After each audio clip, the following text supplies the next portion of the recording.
বৃহস্পতিবার পবিত্র রাতে কেউ যদি এই দোয়াটি 100 বার পরে কোনো দিন পৃথিবীর কোনো মানুষের কাছে তার হাত পাততে হবে না, পৃথিবীর সব কিছু তার পায়ের নিচে আল্লাহ হাজির করে দিবেন, দারিদ্রতা থেকে মুক্তি দান করবেন, বিপদ আপদ থেকে মুক্তি দান করবেন, তার সম্মানকে সুউচ্চতা দান করবেন, অসুস্থতা থেকে দূরে রাখবেন, আল্লাহর অশেষ দয়া ও রহম তাকে দান করে দিবেন। সুবহানাল্লাহ।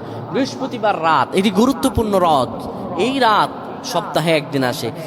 আরবিতে রাত আগে আসে, দিন পরে আসে। সুতরাং বৃহস্পতিবারের যে দিন গিয়ে রাত, এটি বৃহস্পতিবার রাত নয়, এটি শুক্রবারের রাত, এটি জুমাবারের রাত, এটি দোয়া কবুলের রাত, আল্লাহর কাছাকাছি হওয়ার রাত। সুবহানাল্লাহ।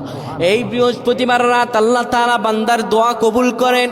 কেউ যদি বৃহস্পতিবার রাতে ঈশা নামাজের পরে পবিত্র হয়ে ইয়া হাইয়ু ইয়া হাইয়ু ইয়া হাইয়ু ইয়া রফিয়ু ইয়া রফিয়ু ইয়া রফিয়ু এই দোয়াগুলো পড়তে পারে 100 বার, আল্লাহ রব্বুল আলামিন তার মর্যাদা বৃদ্ধি করে দিবেন, তার জীবনটাকে আমার আল্লাহ সুন্দরভাবে সাজিয়ে দিবেন, বিপদ আপদ বালা মুসিবতগুলো আমার রব্বুল আলামিন দূর করে দিবে।